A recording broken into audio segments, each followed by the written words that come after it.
friends. Uncle Marv here with a very special presentation of the IT Business Podcast, the show for IT professionals, where we try to help you run your business better, smarter, and faster. And today I have a presentation of a topic that goes a little bit beyond the traditional IT stuff that we talk about. We are going to discuss unlocking the power of data, especially what we can do as MSPs for our clients. We're going to talk about offering some data-driven insights for them, helping them to overcome all of their disparate data sources. Some of them have data all over the place on their network.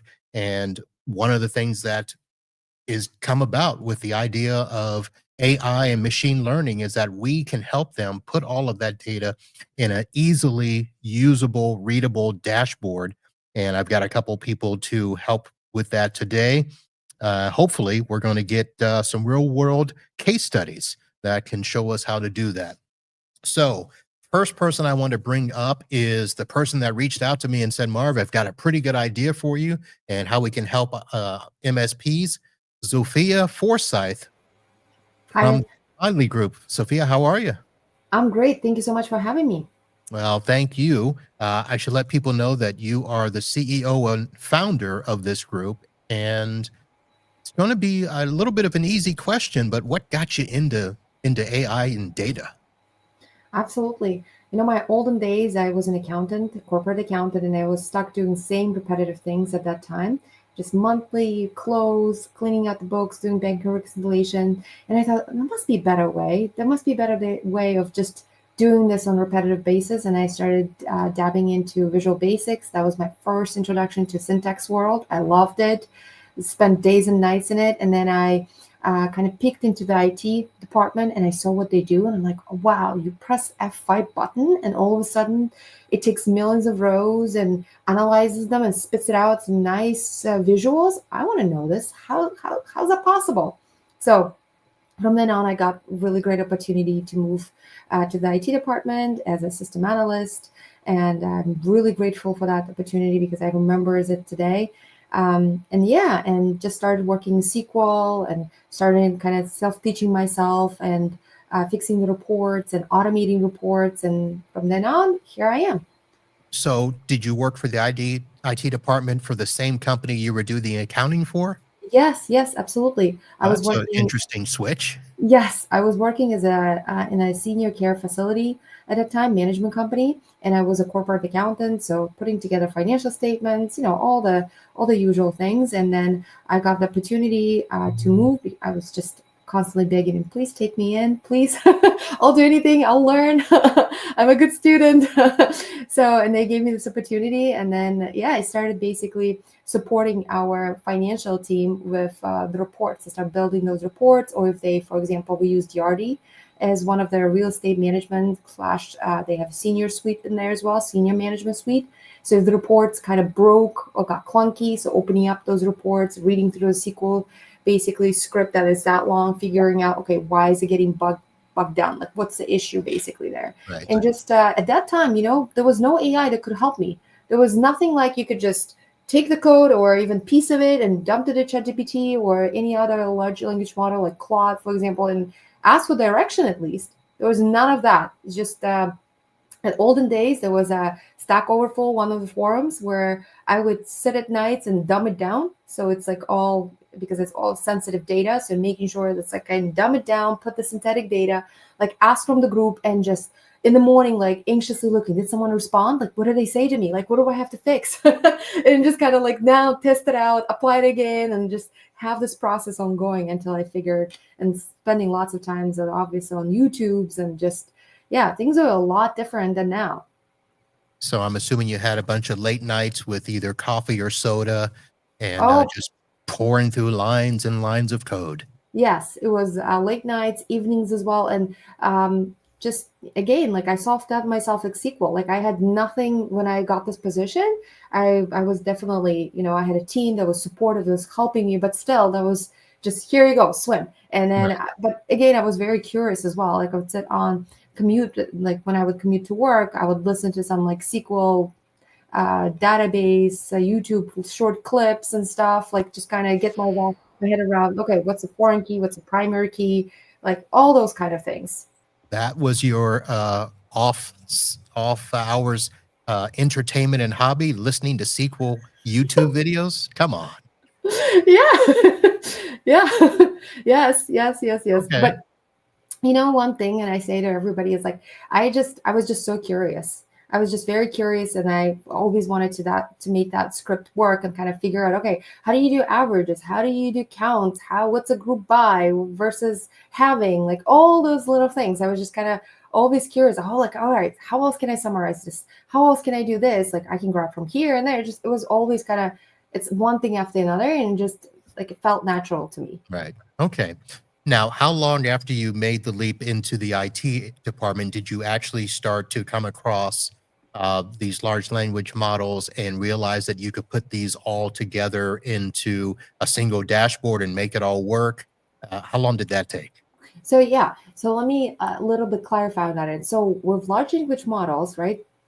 I started my company and after COVID, just kind of freelancing. I still have a full-time job, but I started kind of like, I got, as everyone, probably most people, I got laid off during COVID. So I started kind of like getting into freelancing a little bit, trying to get, see how that works, and then still looking for full-time jobs. So I kept that going. I got my full-time job and I still had like a little freelancing on the side. So on that end, I was doing a lot more like data analytics, basically just working with different types of systems, data sources. A lot of them on silos, for example, operate. They don't really talk to each other. And then developing these dashboards. And I'll tell you something. Oh my gosh, the progress is so during COVID, I self-taught myself Power BI. And then I took the certification from Microsoft and got certified. But before the Power BI, you would still use the earlier days that I remember, you still have a SQL database. You'll create these data sets, but you deploy them to Excel and you create those visuals on Excel, like those graphs and basically the background, the whole thing. But once the Power BI came in, oh my gosh, like the life got so much more easier. Hmm. Like all the formatting that you have to do, and also like building the data modeling, making sure that it's can also help to scale the report so the users can go back like 1 year, 2 years, 3 years. We have clients that have data since 2012, for example. There's no way Excel could handle so much of data. It will Right. just break down and will not give you any of those abilities. So with large language models, we started working in 2023, started building out in-house automation in terms of, okay, well, we have these processes, workflows. How can we automate now and have conversations basically? Now, for example, I'll give you an idea. One of the projects that we started working on was onboarding, HR onboarding. Because every time when I hired the new team member, we had a checklist. For example, the person will have to go through, and then I thought, wouldn't it be awesome if we have some type of and that was early stages, kind of like something that we did in house. Wouldn't it be awesome that instead of me constantly checking, okay, do you have any questions? Like, is this done? Like, where you are at? Create some type of a tool where it will notify both of us where that person is, or kind of will give us, or have, if they have any questions based on information that was exposed to them, instead of asking me, they would have this tool help them to basically, and those are internal documents, for example, that they can, Right. just very simple, very basic, basically. And Something after that, something to guide people as to everybody knows where we are in the onboarding process. exactly. And then if you have any questions regarding this checklist that you're exposed to, they can also get an idea. And after that, we started getting contracts where actually did the AI multi-agent chatbots. That will help companies do. Their users ask questions, their customers ask questions about billing and also about the customer service. So then we got more in kind of into the weeds of large language models, and now we're building actually multiple solutions in that field. Okay. All right.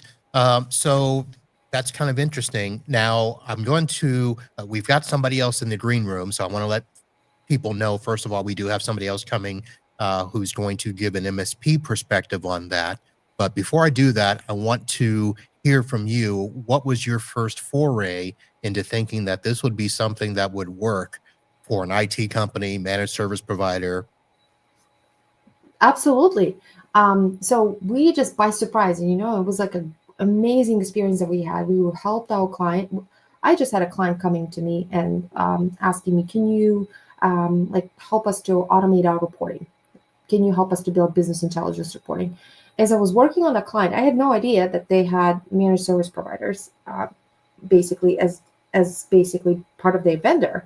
So the managed service provider saw what the work that we did, and they're like, this is awesome. Can you help our other clients with this thing? And we started kind of this partnership that's been going on now for over a year, and helping their clients when they have these systems and workflows that are repetitive and redundant, either helping to assess what is the right solution for you. Is it the right solution for you to build out the business intelligence report, data analytics report, which is the same thing, or it doesn't, or would you like some AI automation or AI agents, depending on the solution that is needed. So we come in, work with MSPs, and we become their trusted partner to help their clients to stay efficient and kind of help them to get that lift off their shoulders.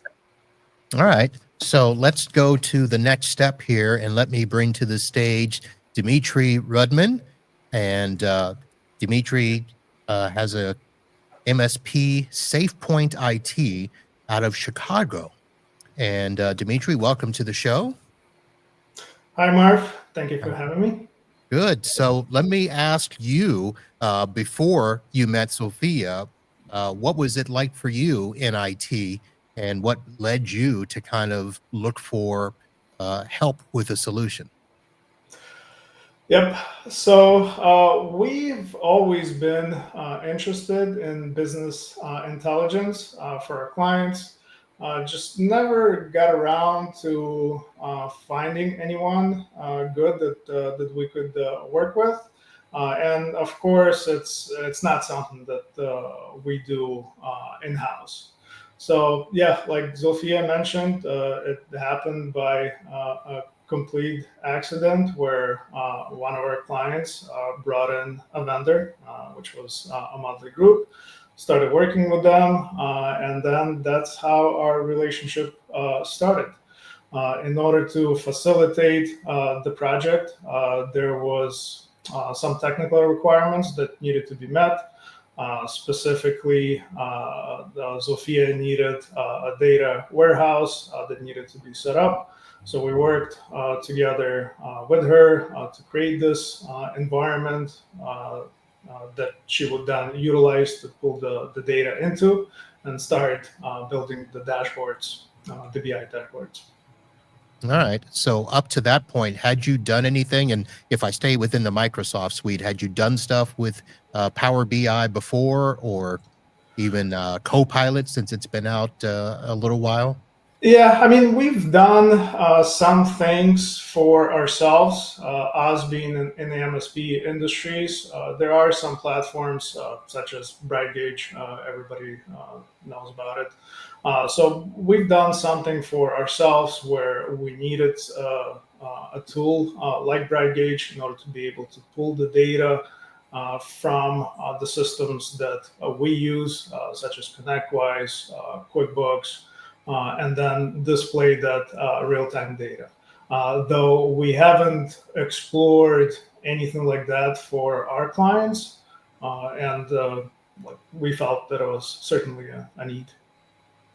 All right. So it sounds like, Zulfiya, you engaged with this client. They had an MSP that could help with all of the, technical stuff that you needed done. So that sounds like a very good synergy.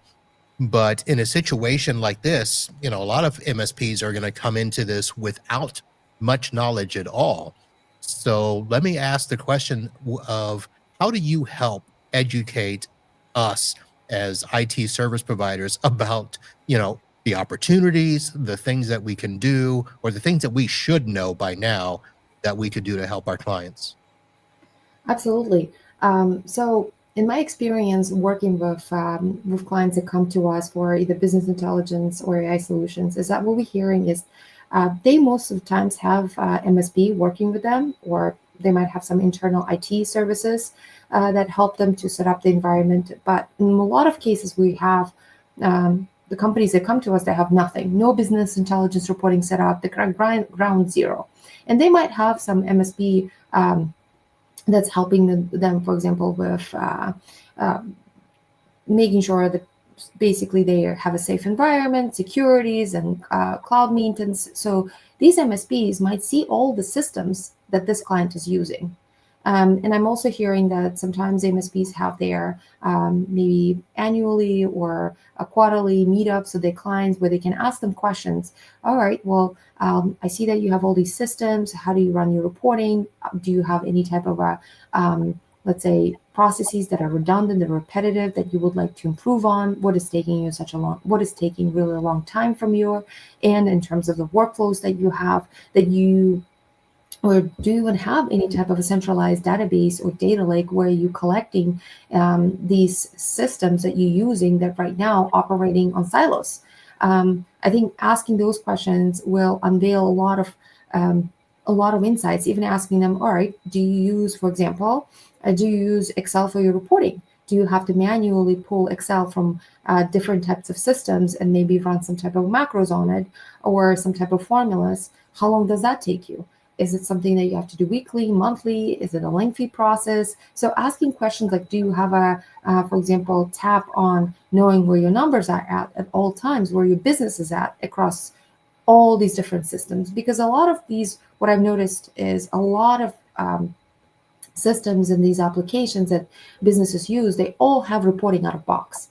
But also what I'm noticing that majority of people not using those reporting out of box because every business is unique. They have their own customs metrics that they're looking at, how they report on things. So, and sometimes they want to see, all right, well, I want to look my payroll data with my, for example, patient data. Why? I want to figure out what's my revenue and my financial data. What's my revenue per this employee, per this patient, something of that nature. That now for them to achieve that goal, they would have to manually pull from each system, do some type of Excel flips and flops, and hope that the formulas are correct, and then the file doesn't get corrupted, and they don't have to constantly do this. If their leadership is asking them, hey, can you run these numbers again? They have to again manually do this process, which is kind of only good at that point. Right. Only gives you them point of time. And it sounds like there's probably a lot of times where people don't even know that systems will talk to each other. So that's a good start.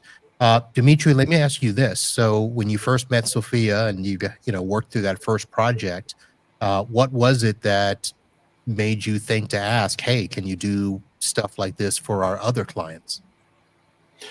Yeah, absolutely.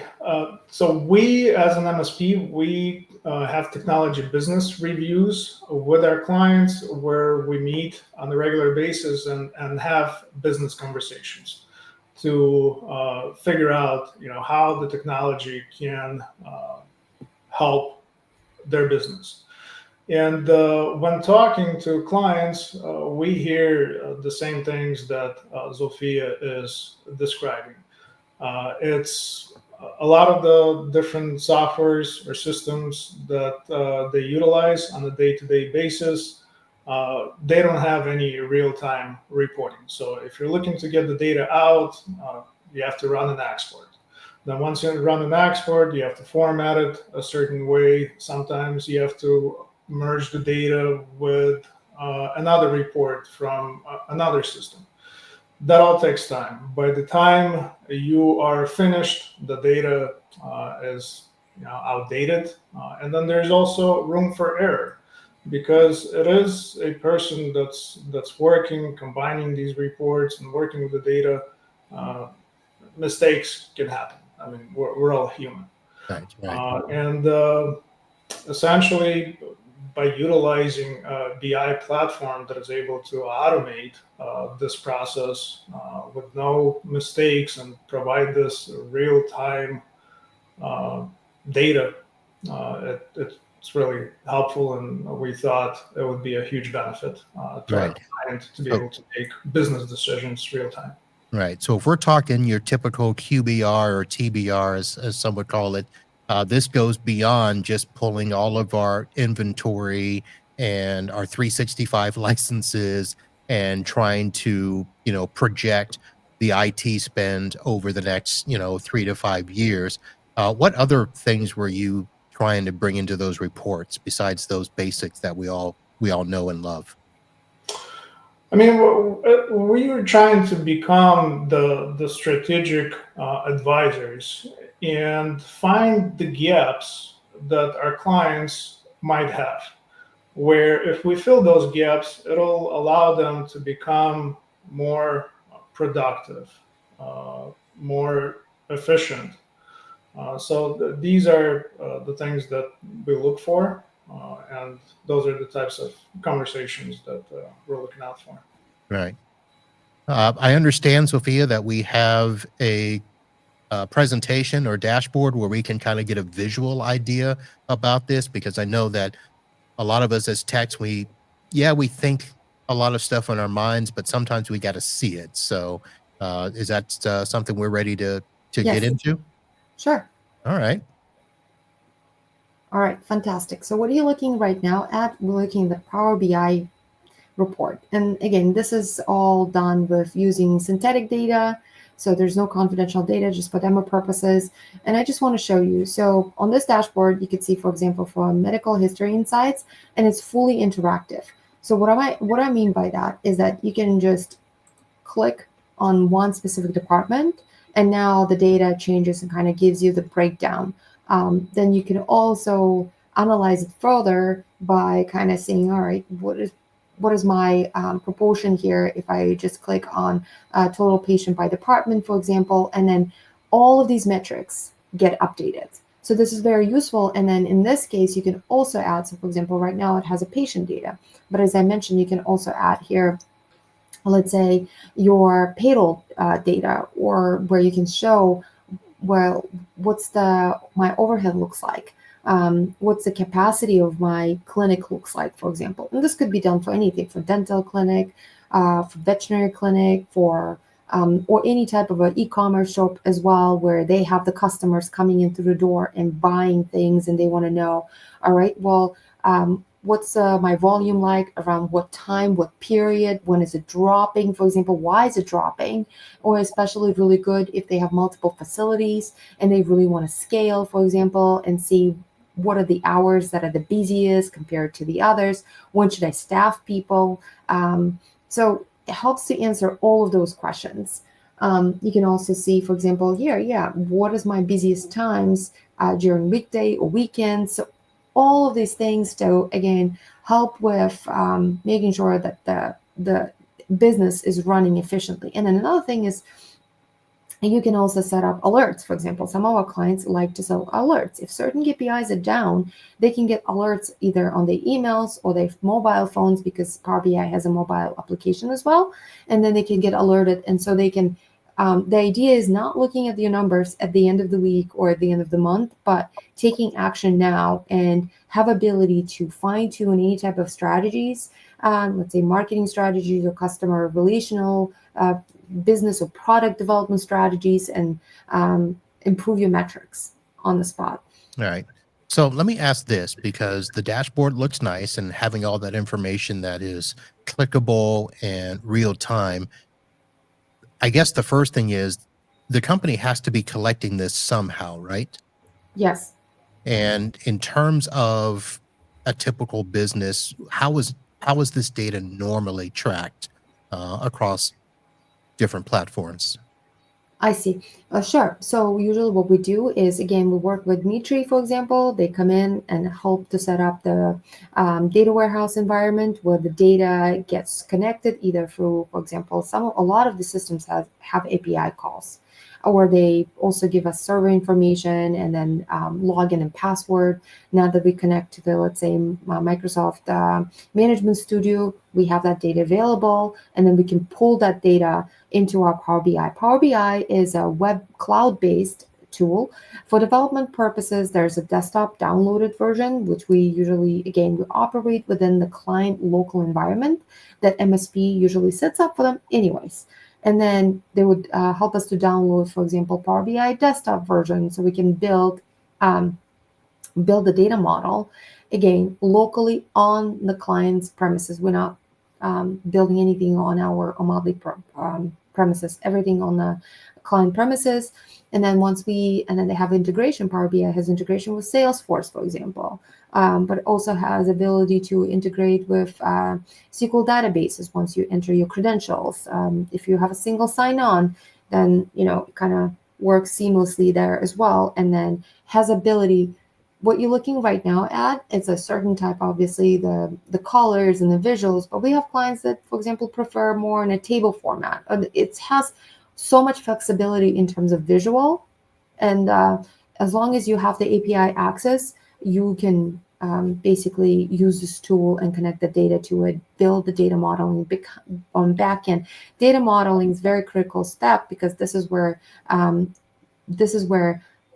the knowledge on how to unify data across many different platforms is key, because you gain primary keys, foreign keys, how these tables talk to each other from different systems to make sure that you have this dashboard or this report that is wholesome. Also with Power BI, it's not as expensive. It starts with $9.99 and scales up to $19.99 per license. So it's not something that you need to, it's not like a software that you need to it's from what we've seen right now, it's $9.99 per user, or $19.99 if you have lots of volume of data. But it's pretty easy to install. It's lightweight, I would say, and it also gives you ability if you have older data, so you don't have to refresh all of it. There's incremental refreshes as well, so you can still see the dashboard for many years, for example, and only and have no problem with that. All right. So I know that a lot of us might be familiar with Power BI, but might not be using it, might not even know how to connect things to it. Of Yes. course, you've already mentioned SQL. Dmitry, you mentioned, Bright Gauge as something that we're kind of familiar with. What else? You mentioned Salesforce. So all of these things can kind of talk together, and the Omadli Group can put together this dashboard that helps put all of this into a nice, pretty format, right? Yes, I also want to point out, for example, we have clients that use AWS. They're not on Microsoft environment, they on a Google environment. And for AWS, we also well versed in a QuickSight. That's another business intelligence tool, but it's for Amazon users. So it has same capabilities Power BI, although their visuals are a little lag behind, I'll be honest, just because Power BI has a bigger, I think, also support forums as well, just have more preference. But we do have clients that are on a QuickSight. Same thing, you got to also connect, either you have a S3 bucket or you have Redshift, and then you connect data. And you can also bring connection to these data through SharePoint as well, for example, or Google Drives, or some type of a JSON file that you have that you want to integrate within your dashboard. You can also do that as well. So if we're connecting it to SharePoint, what would be a sample of something we'd pull out of SharePoint? Is it, Absolutely. Let's say you have a data that is not in-house that you're getting from somewhere. Let's say some type of stats numbers that you would like to know, and you would like your dashboard to be some metrics be evaluated against. Let's say you have some type of benchmarks that are within your industry, and you get it from some type of association. So what you could do is you can house them on SharePoint, because they're static, or they might be renewing, like, let's say every quarter or every year. So you can house them in SharePoint, and you can connect SharePoint to your Power BI. So every time the new data gets updated in the same format, that's a key, then your dashboard will be pulling that new data with the refresh. Interesting. Dmitry, how did you decide to use this for your QBRs? Were you just connecting? You mentioned ConnectWise. Where were you connecting all your data from? Yeah, I mean, we as an MSP, we have a ton of different data sources. ConnectWise is the primary one, where we have all of our tickets, hours, client information. Then we have the data coming from Ninja. We have financial data coming from QuickBooks. Then you might also want to combine the leads data from Salesforce or from HubSpot. That's the cool thing about Power BI, is that it's literally able to pull the information from any data sources. anything that supports API, that's the easiest way to do it. Some applications, they might not have the API capability, but there's still ways to pull the data out of there. So as an example, some of our clients, they're running ERP or EMR systems, which have a SQL database backend.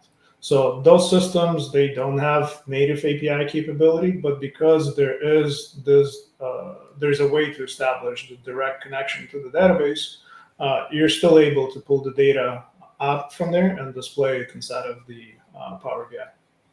All right. And then one quick question before we move on. What is the startup time for something like this? I imagine that there's got to be a lot of investigation as to, first of all, does the product have an API? If it doesn't, how do we do that? The dashboard looks fast, but how long does it take to get to that point? Yeah. Oh, go ahead. Good. Zulfiya, do you want to take this? Yeah. It depends on the scope of the project, because again, if you have, let's say, a small project, you only connecting one data source, either through the direct connection to the database or just API access, then it's a quick project. I would say, like, scope of work, 1 week of figuring out, maybe 2 weeks of connecting the data, and then building out the data model will be probably, I would say, I don't know, 3-4 weeks. And I'm getting more time because, again, data modeling, here's the thing, if the clients have a really good roadmap, and majority of clients don't, from my experience, meaning roadmap is, let's say they're using the system and they have this ERD kind of like a enterprise diagram, right? The relational diagram here. So if they have that, where it shows, okay, well, if I have patient records connecting to this table, like patient treatment table, and patient treatment to insurance tables, they have this clear ERD map. Great, it speeds up the process. But majority of clients that we work with, sometimes they might not have it. So and then if you have multiple systems that you actually plugging and playing with, and then you would need to use user interface to kind of figure things out where they are in the back end, if that makes sense. So those instances just take a little bit more time than the others. All right. Yeah, I just wanted to bring that out because most of the time there's not going to be a template ready to go that we can just throw in and say in a week have everything ready for. So okay. So what else in this presentation can you show us? Sure, I can show you the case study, for example, that we did on automation report. Okay. So we worked with one of the real estate companies, and they were utilizing Yardi as a property management software company. So part of their reporting was actually they would do weekly report. They would have to report to their investors and to their leadership team on what's the occupancy like, what's the performance like of their portfolio. And that was a 17-page Excel report that it would have to update every week.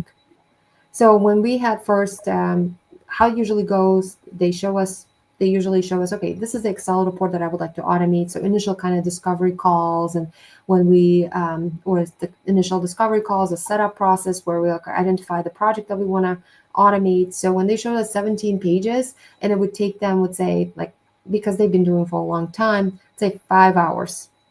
Because what they would have to do is they would have to populate the 17-page report every week to go like run all these individual reports from Yardi, clean them up, because again, when you download those reports, most of the reports that you download from any type of systems, they don't really come nicely or neatly, or you don't really use all of the information, you only use part of it. So you have to clean up, do some type of Excel manipulation, then populate this. So when we came in right now, so we basically, now the time that they have to devote to this report, to putting it together on a weekly basis, is 0. So nobody's touching it anymore. If the before was like 4, every week there would be, 3 to 4 hours spent on it. And if there's new persons touching it, forget it. They will sit there and do this a day, because, if they let's say, if they have a new person coming in a new staff member and not sure about the business, it will take them longer basically before they are they can get a grasp on it. But right now, once we automated that report, we built it in Power BI.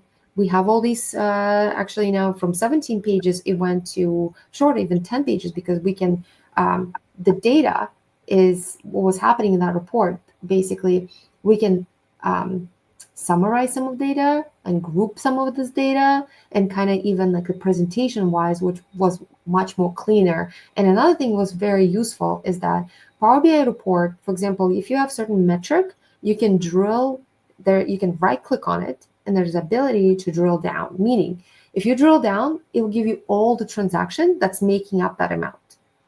Excel cannot have ability to do that because in Excel, you would have to, okay, how did you calculate this number? Let me see the formula. Where's this coming from? You still have to go look the details and pull the report most of the times. Right. But in Excel, in the Power BI, it gives you ability to kind of right click on it and see the now details and making up that number. Yeah, it's a great feature. Yeah, it's a great feature. And then another thing is like in Excel, you can't really like pick the timeline that you really want to focus on. Here, you can also do the same thing. So we took that, basically we undertook 145-hour project and now got to 0 hours spent. So now nobody's touching it and lives on its own. Once we build the report, basically it's that weekly report now sends out on automated, like gets sent out on scheduled time every week to the responsible parties that want to view that report. And that's it. So usually what happens once we build the report, there is a maintenance that comes with it, but maintenance is very minimal just because, looking for any server outages or if something happens, refresh stopped, then we take a look at it. But it's very, very minimal most of the time. So I would say like 3 to 5 hours a month. So this, to me, sounds like we're talking automation on steroids with reporting, because you've taken literally a manual process and automated it. My guess is, let's see, I know that if you're listening to the audio, I'm going to encourage you to go to the video, at least at this point, to see what we're talking about, but the increased efficiency, the immediate time savings, the enhanced decision-making. I want to go down to number 5, accuracy and operational improvements. I have to imagine that if somebody's creating a report in Excel manually every week, there's going to be mistakes. So this sounds like it would eliminate 98, 99% of those mistakes. And that report was giant. I mean, 17 pages. And imagine if they looked at this report and they made changes and let's say in their records in Yardi, and now they have to like, let me look at this again. Let's recalculate all of it again. So now the person have to again download it, refresh this report so they can see the numbers better. Because let's say the numbers on tenants on their, let's say rent will be calculated in the average rent spent calculation for the entire portfolio. So things of that nature, definitely, yeah. So it helps a lot. Yeah. Some of these reports, Excel reports, they can get so big that it starts slowing down the computer, where it's like it's almost impossible to operate things or do things inside of the Excel. So that's another issue. Well, I'm thinking right off the bat, I have a law firm client where they need to run billing reports. And we actually had to dedicate a separate computer for the billing reports, because if somebody did it on their own station, they couldn't do any other work. And it would take, 6 to 8 hours. So basically a work day.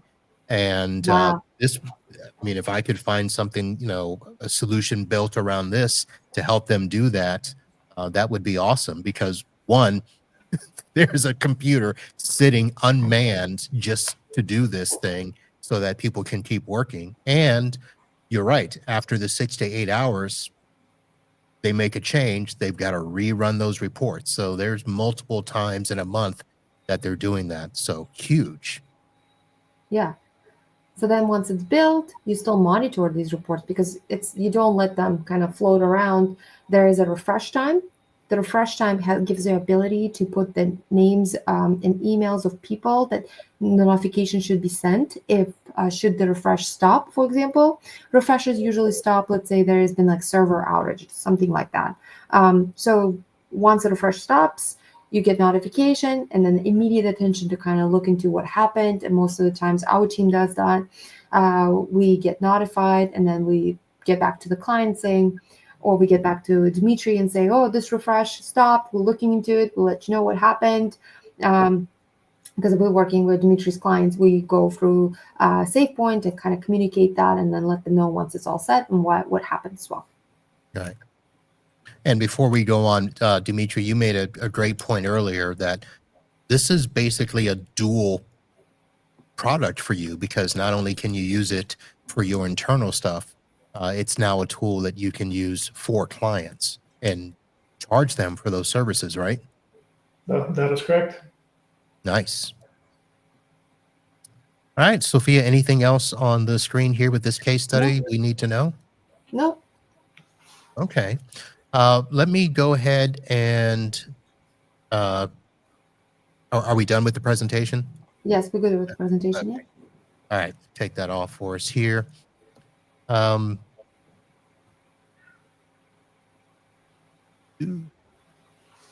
all of this really sounds absolutely fantastic.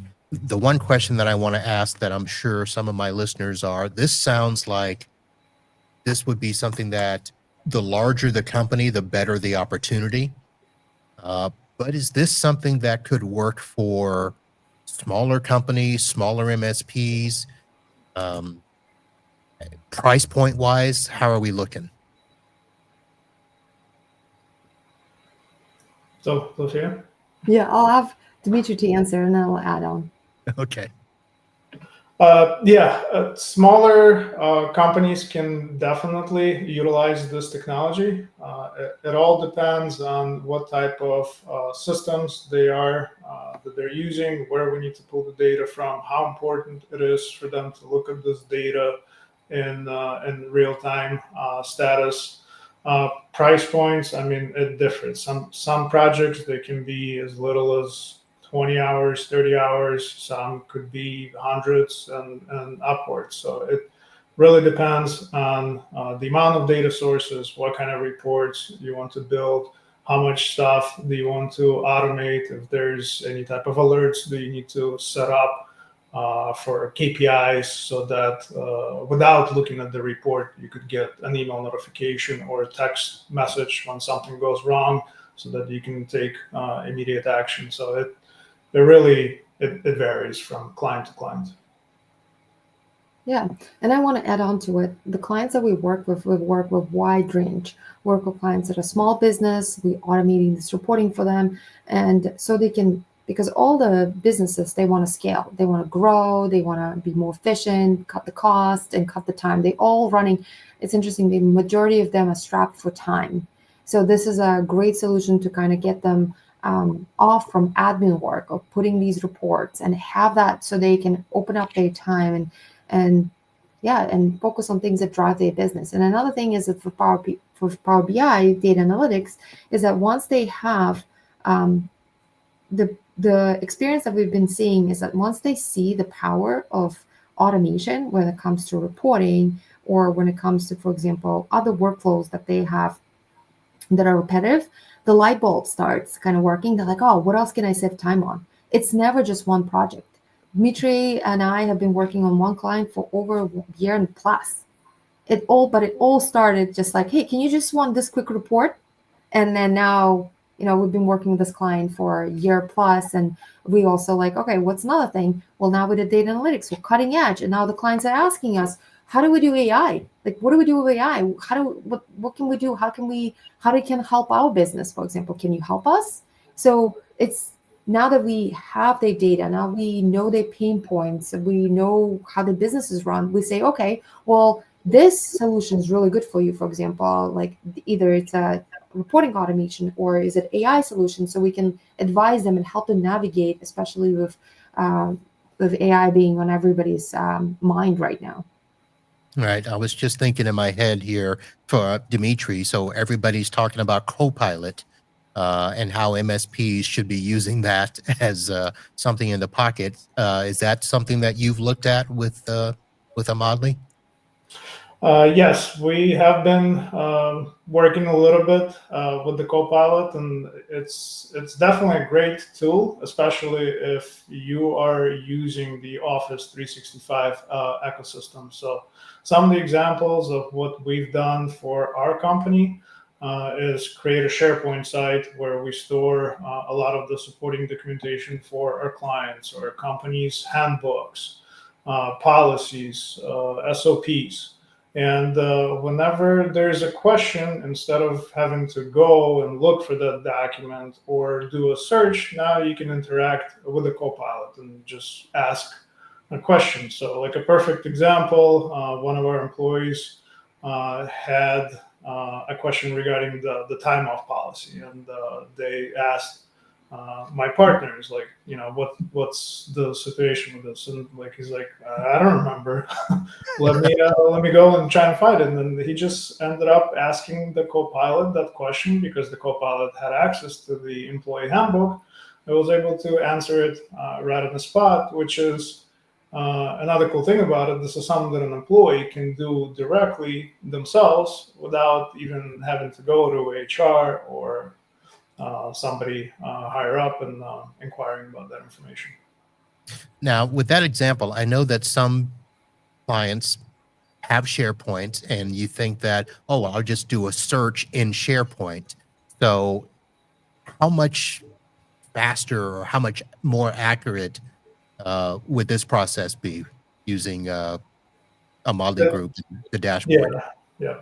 It's a lot faster because the Copilot is available right in the Office 365 portal, versus if you have to browse a specific SharePoint site, find exactly where the data is located and do a search. The search doesn't come back with a result. You have to navigate to another location. It could become time consuming versus you have an agent that you can just ask a question. Right. And I Okay. want to add on to it. So me, Dmitry and I actually, we also trying to do for example, Dmitry clients, right? Like we do data analytics, but we also do AI solutions in terms of, all right, we'll look at their clients and see what are their, how they onboarding AI beyond Copilot, because Copilot is good for internal, say, SharePoint files or your emails. But for example, what if you have other data sources that are coming or systems that are using? How can you utilize that, tap into that? Now this is beyond Copilot. This is now custom, either AI agents that are kind of autonomous now on your behalf, craft those messages, craft those emails, having the context of your data sources, for example. So now, for example, the clients are not spending time on, okay, well, how do I follow up with this customer, for example? What was the last time I talked to them? What's their payment like? Do we have outstanding payment? So having the AI basically have the access to these data sources, whether it's financial data sources, customer relation management data sources, and now craft email for them for users kind of just review and then hit send, even discussing those opportunities as well. All right. Well, you have certainly given me something to think about. I remember that when we first got in touch, I'm like, I don't know that this is going to work for for my show and listeners, but I think it's going to fall right in line with where things are going for us. I mean, data is going to be the place where we spend a lot of our time. So thank you very much for sharing that with us. And I want to make sure that I give you both the opportunity to let people know that if they hear this, they see this, and they want to reach out. Dmitry, I'm going to start with you. If somebody wants to follow up with you and say, "Hey, I'm an MSP. I want to see how you're really using this and how we can do it," where can they reach out to you at? Yep, the best place to contact me would be either email or my direct phone line. For the email address, you can use Dmitry R. That's Dmitry and then the last name initial R at SafePointIT.com, or call my direct, which is 847-850-7892. All right. And Sophia, you are the architect of all of this. Where can people go if they want to get in touch with you? Sure, absolutely. They can get in touch with me at my handle at Zulfiya Forsythe. You can find me on LinkedIn, also in any other social media. You can also, my phone number is 617-680-1682. We'll be happy to help. And if you are reaching out, maybe you want to write Uncle Marv, so I know, and I will send you my free AI assistant guidebook on how to create your own AI just under 5 minutes. Oh, okay. Assistant on ChatGPT. Yeah, would love to share that. That'll be great. Thank you for doing that. And we'll make sure to have all of that in the show notes so you can do that. Sophia, Dmitry, thank you guys very much for coming on and doing this. Thank you. Thank you, Marv. All right, folks, that is going to do it for this special episode of the IT Business Podcast. If you want to provide some more data services to your clients, this might be something for you to look at it. So check it out and let me know. And of course, reach out to Sophia and tag your email, Uncle Marv, so you can get that free AI guide. That's going to do it for this episode, folks. We'll see you back here soon. And until next time, holla. Thank you.